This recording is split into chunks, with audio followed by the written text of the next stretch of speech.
네, 간밤에 나왔던 핵심 이슈들을 표현하는 사진들인데요. 먼저 첫 번째 사진부터 넘어가 보도록 하겠습니다.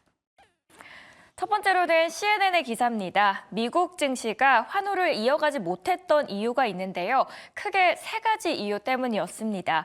일단 첫 번째는 페덱스의 실적과 그리고 전망 때문입니다. 페덱스는 소매와 산업 전반에 걸쳐서 광범위한 노출을 하고 있는 물류 기업입니다. 그런데 방금 말씀드렸던 이 페덱스가 중요한 이유 중 하나는 역사적으로 페덱스 주가를 봤을 때 S&P 500의 조정 또는 침체를 고려하는 미리 경고하는 매우 강력한 지표였기 때문입니다. 두 번째로는 워렌 버핏이 다시 뱅크 오브 아메리카의 주식을 매도했다라는 소식이 미국 증시에 미친 영향이 있었습니다. 역사적으로 고평가를 받고 있는 이 시점에서 투자의 규제에 워렌 버핏이 계속해서 주식을 매도하고 현금을 쌓아두고 있다라는 소식은 분명 투자자들에게 기쁜 소식은 아니겠죠. 모두가 탐욕을 부릴 때 두려움을 느끼고 있다라는 의미로 해석이 가능하기 때문입니다. 특히 버핏이 애플의 지분을 절반이나 줄이고 두 번째로 가장 많이 갖고 있는 뱅크 오브 아메리카 역시 계속 팔아치우고 있다라는 소식은 긍정적으로 해석하기에는 어려운 것으로 보입니다. 자, 그러면 여기서 끝일까요? 한 가지 더 있습니다. 화면 보도록 하겠습니다. 이번 FOMC 회의에서 유일하게 반대 의견을 냈던 분은 바로 미셸 보우먼 이사였습니다. 미셸 보우먼 이사가 경고를 한 점도 시장에서는 부정적으로 작용을 했습니다. 보우먼 이사는 참고로 소비 지출이 견고한 상황에서 성급한 금리 인하가 다시 70년대와 같은 물가 상승세를 촉발할 수 있다라는 의견이 있었습니다. 자, 이제 시장은 본격적으로 대선 전국으로 돌입합니다. 역사적으로 9월 트리플 워칭데이 직후 시장은 방향성을 잡기 어려운 부진한 성적을 보였습니다. 대선이 있는 시기에는 특히 더 부진했다라는 점을 저희가 고려를 해봤을 때 금리 인하로 인한 긍정적인 모멘텀이 단기적으로 흔들릴 가능성도 대비를 하셔야 될 것 같습니다. 자, 두 번째 이슈 체크해 보도록 하겠습니다. 네, 인텔의 이슈입니다. 인텔, 오랜 기간 반도체 제왕으로 불린 미국 반도체 업체인데요. 인텔이 인수 대상으로 이번에 전략했다라는 소식이 들어왔습니다. 차트부터 함께 확인을 해보도록 하겠습니다. 연초 이후에 인텔은 마이너스 56.5% 하락했습니다. 그리고 그 주인공이 바로 인텔입니다. 인텔이 지난 2분기 이후에 사상 최악의 실적을 부진을 기록을 했죠. 누군가에게 위기는 곧 기회라고 하는데요. 퀄컴이 최근 어려움을 겪고 있는 경쟁사 인텔에 대해서 인수 의사를 타진 중이다라는 월스트리트저널의 보도입니다. 시장 가치가 약 870억 달러 규모에 달하고 있는 인텔, 반도체 시장에서는 굉장히 큰 거래로 꼽히고 있습니다. 자, 그렇다면 왜 인텔은 이렇게 뒤처졌던 걸까요? 그리고 퀄컴은 이를 통해서 과연 어떤 이익을 얻고 싶었던 걸까요? 인텔은 글로벌 산업 트렌드가 AI 열풍에 편승되지 못한 게 결정적인 패착으로 작용이 됐다라고 보고 있습니다. 거래가 실제로 성사될지는 미지수였지만 180도 뒤바뀐 인텔의 처치를 극명하게 이번에 보여줬다라고 보고 있고요. 어찌되었든 낮은 결의 타결 가능성에도 퀄컴의 인수 제안은 반도체 업계에 충격으로 다가오고 있습니다. 왜냐, 오랜 기간 반도체 산업을 주도했던 인텔이 결국은 경쟁 업체에 의해서 인수 매물로 등장했기 때문이죠. 인텔의 현재 시가총액은 약 930억 달러가 넘습니다. 한국 돈으로 봤을 때는 124조가 넘는 금액이라고 생각하시면 될 텐데요. 인수가 만약에 성사가 될 시에는 테크업계 역대 최대 M&A로 기록이 됩니다. 주로 스마트폰 반도체를 설계하는 퀄컴이었는데 만약에 이번 인수로 인해서 PC용까지 접수를 하게 된다라고 할 때는 그 확장성 또한 저희가 주목해 볼 필요가 있을 것 같습니다.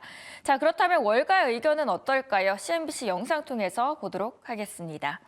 전문가들이 인텔의 미래는 내년 초 생산에 들어갈 것으로 예상되는 차세대 반도체 제조 기술 성공 여부에 달려 있다라고 보고 있습니다.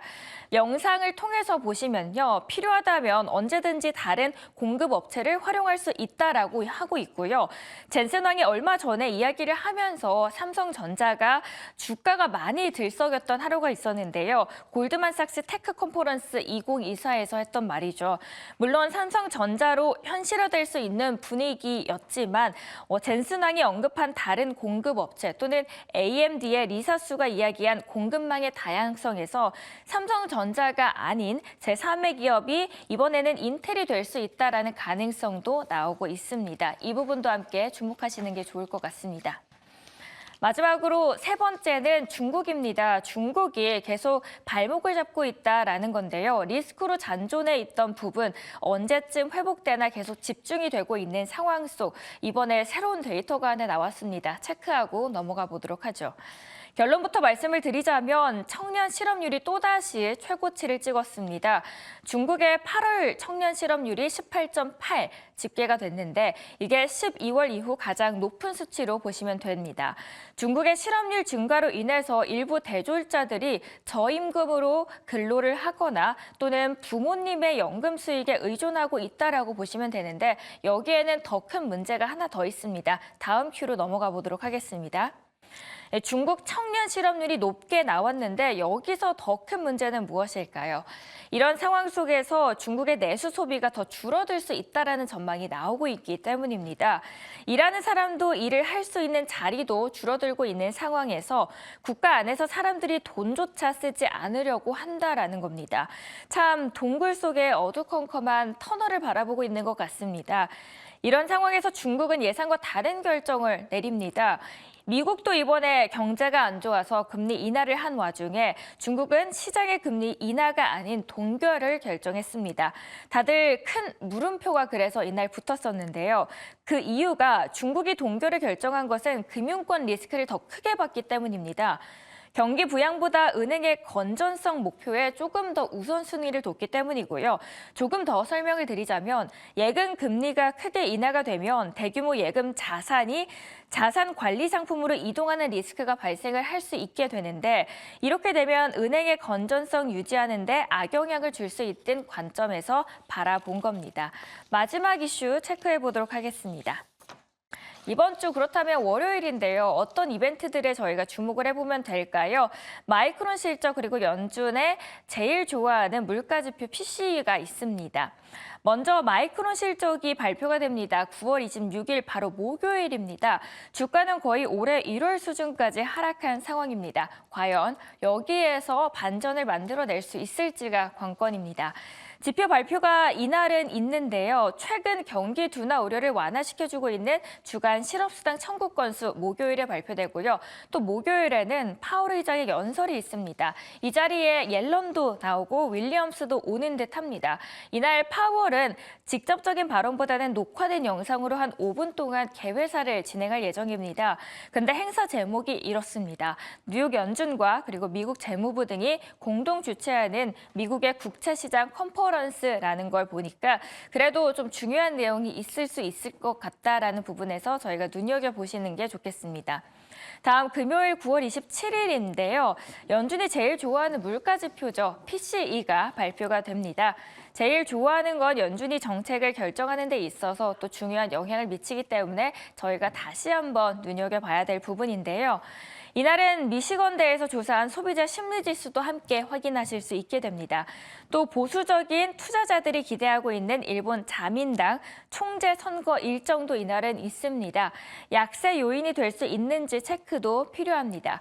참고로 화요일에는 한은에서 발표하는 엔캐리 보고서도 같이 있어서 이 역시 함께 보시는 게 좋겠습니다. 네, 지금까지 총 4가지 외신 살펴봤는데요. 이 중에서 2가지 외신에 대해서 자세하게 전문가 연결 통해서 알아보도록 하겠습니다. 네, 전문가님 안녕하세요. 네, 안녕하세요. 네, 오늘은 바로자산운용 윤정식 상무와 전화 연결이 되어 있는데요.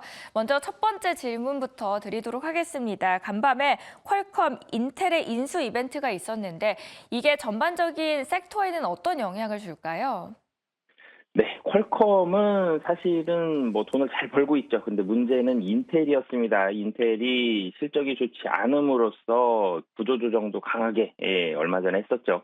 그러면서 재무 상태가 좋지 않은 상황에서 인텔을 퀄컴이 인수한다라는 이런 뭐 뉴스가 나왔는데 아직 뭐 전체적으로 확정이 된 상황은 아니지만 퀄컴이라는 이 스마트폰 모바일 쪽의 반도체 강자와 그리고 기존 사실은 삼성전자, SK하이닉스 이전에 인텔이 강자였죠. 미국 시가총액 1위까지 올랐었던 이 인텔을 퀄컴이 인수를 하게 된다라면 여기에서 이제 국내 증시에 미치는 영향 등을 좀 살펴보고 싶은데, 인텔은 사실 재무 상태가 좀 어려워졌던 게 기존에 있는 반도체 부분과 그리고 파운드리, 야심차게 시작한 이 파운드리 부분이 생각보다 실적이 잘 나오지 않았습니다. 삼성전자도 사실은 파운드리에서 실적을 내는 데까지 시간이 상당히 많이 걸리고 돈이 많이 들어갔었죠.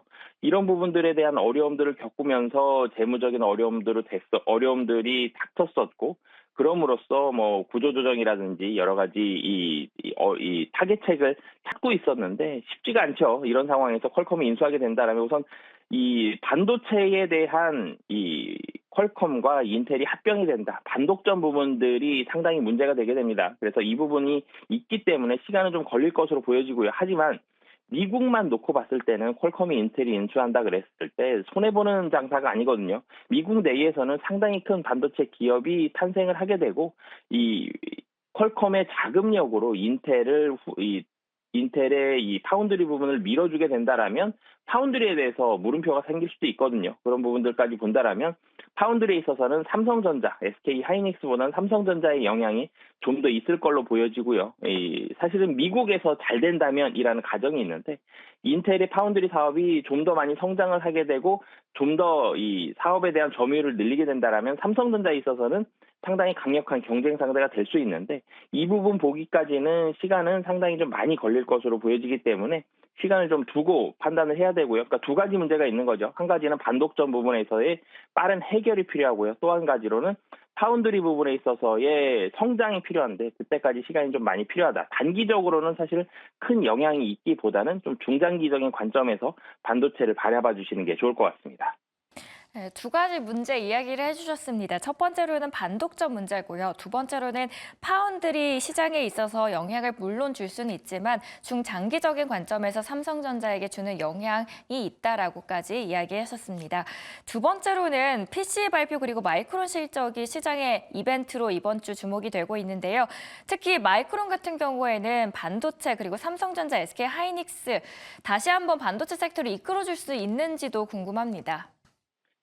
네, 최근에 경제지표, 미국의 경제지표가 국내 증시에 미치는 영향력이 굉장히 커졌죠. 특히 경제지표가 좋지 않게 나왔을 때 이 국내 증시가 상당히 많이 출렁이는 그런 모습들을 볼 수 있었기 때문에 PC뿐만이 아니라 특히 고용과 관련된 부분들을 상당히 좀 잘 보셨으면 좋겠습니다. 이 미국에서 B컷 50bp 금리 인하를 하면서 시장의 충격이 덜 했었던 이유는 고용이 상당히 괜찮다라는 발언들이 있었기 때문에 충격 완화를 해줬거든요. 그래서 PC 발표 잘 보셨으면 좋겠고요. 그리고 문제는 이제 사실 마이크론입니다. 이번 주에 가장 크게 미국도 그렇고요, 국내 증시도 그렇고 영향을 미칠 수 있는 이벤트가 마이크론 실적인데요. 반도체 지금 지수가 좋지 않죠. 외국 투자은행이 SK 하이닉스에 대해서 겨울이 온다라는 표현을 쓰면서 상당히 부정적인 전망을 했고 목표 주가 상당히 많이 낮춰놓으면서 국내 증시도 한번 출렁였었고요. 미국에서도 분위기가 좋지 않았었는데 마이크론 테크놀로지의 실적, 마이크론 테크놀로지는 삼성전자, SK 하이닉스에 이은 반도체 3위 업체입니다. 이 마이크론 테크놀로지의 실적이 좋게 나온다라면 이 반도체에 대한 분위기 다시 한번 좋게 만들 수 있을 텐데, 마이크론 테크놀로지에 대한 실적이 만약에 시장 기대치보다 좀 못 미친다라면 주가는 많이 출렁일 것으로 보여집니다. 그러니까 여기에서 중요한 건 사실 얼마 전에 엔비디아의 실적이 나왔을 때에도 엔비디아의 실적이 시장의 컨센서스보다 조금 더 높게 나왔습니다. 그렇지만 주가는 아래로 떨어졌거든요. 그 이유를 살펴보면 시장의 컨센서스가 있고, 그러니까 예상 실적이 있고요. 그리고 시장이 기대한 실적이 있습니다. 투자자들이 기대한 실적이 있는데 예상 실적보다는 좀 더 높았는데 이 시장이 기대했던, 투자자들이 기대했던 실적보다는 좀 떨어졌거든요. 이런 부분들도 있기 때문에 마이크론 실적이 시장의 기대치를 어느 정도 충족할 수 있는지 여부, 그리고 미국에서는 실적 발표 이후에 향후에 대한 전망들도 많이 발표를 해주게 되는데 향후에 대한 전망치가 또 좋지 않다라면 여기에도 또 시장이 출렁일 수 있습니다. 그래서 두 가지를 잘 보셔야 되는데요. 지금 현재의 마이크론, 특히 메모리 쪽에 있어서의 실적이 어느 정도로 나오는지, 그리고 향후에 대해서 마이크론 실적에 대한 방향들, 향후의 반도체 생산이라든지 이런 부분에 대한 방향들이 부정적으로 나온다라면 또 주가가 출렁일 수 있다라는 점. 그래서 메모리 실적과 향후에 대한 전망치 같이 잘 보시는 게 좋을 것 같습니다. 네, PC 그리고 마이크론 실적에 대해서 함께 이야기를 나눠주셨습니다. 지금까지 윤전식 상무와 이야기 나눴습니다. 오늘 말씀 잘 들었습니다. 네, 감사합니다. 네, 미국 증시 3대 지수가 특별한 재료가 없었던 날이었습니다. 연준의 비컷이 하루 늦게 반영이 되었던 미증시는 비컷 호재가 소진하자 일제히 하락 출발했었는데요. 이번 주 시장 어떻게 또 펼쳐질지 궁금한 하루입니다. 특징적이었던 기업들은 뭐가 있었을까요? 미증시 특징주 함께 확인해 보도록 하겠습니다. 안녕하세요. 미국장 특징주 브리핑의 배지연입니다. 지난주 금요일 미국장은 혼조세로 마감했습니다. 다우지수는 강보합, 나스닥과 S&P 500 지수는 약보합으로 마감을 했는데요. 그중에서도 엔비디아와 테슬라는 1.59%와 2.33% 하락했고 인텔과 나이키 그리고 콘스텔레이션 에너지는 3.31%, 6.84% 상승했습니다. 특히 콘스텔레이션 에너지는 22% 넘게 상승했는데요. 그 이유도 함께 짚어보도록 하겠습니다. 컨스텔레이션 에너지가 마이크로소프트와 전기 수요 구매 계약을 체결했다는 소식에 22% 넘게 급등했습니다. 마이크로소프트는 이 계약을 통해 AI 데이터 센터에 대한 전력을 무탄소 전기 에너지 구매해서 사용하게 되는데요. 여기서 에너지원이란 원전소를 말합니다. 5년 전 폐쇄됐던 3마일 아일랜드의 1호기 재가동을 예고했습니다. 또한 이 시설 재가동으로 수천 개의 일자리가 제공이 되고 또 나아가 5년 동안 100만 달러 이상의 자선 기부를 추가로 약속하면서 펜실베니아의 경제의 주축이 되고자 했습니다. 컨스텔레이션 에너지는 앞으로 증가할 AI 데이터 센터의 전력 수요를 안정적으로 공급하고 또 지역 경제 주축이 될 것이라는 전망에 장중 27%까지 터치하면서 급등했습니다. 다음으로 인텔입니다. 퀄컴이 최근 인텔의 PC 디자인, 반도체 설계 사업부를 인수하겠다는 러브콜을 했다는 이야기가 전해지면서 인텔의 주가가 상승했습니다. 현재 인텔은 경쟁력 저하와 파운드리 사업부의 적자로 구조조정을 진행 중인 상황인데요. 이번 인수 계획이 인텔에게 호재로 인식된 겁니다. 앞서 인텔은 100억 달러의 비용 절감 계획과 15%의 인력 감원, 알테라 지분 매각을 진행한 바 있는데요. 미국 정부의 지지를 바탕으로 인텔은 파운드리 사업을 매각하지 않고 계속 유지하겠다고 밝혔습니다. 미국 정부는 인텔에 총 200억 달러를 지원하기로 결정한 데 이어 최근 국방부의 군사용 반도체 개발 생산 프로젝트를 위해 추가로 30억 달러를 지원하겠다고 결정한 바 있습니다. 이를 바탕으로 IFS를 매각하지 않고 IPO를 통해 투자자를 유치하는 방안을 계속 진행 중이라고 밝혔습니다. 이런 상황에서 인텔이 반도체 설계 사업부의 인수에 대한 러브콜을 받으면서 주가는 상승한 것으로 보여지는데요. 실제 거래가 성사될지는 미지수입니다.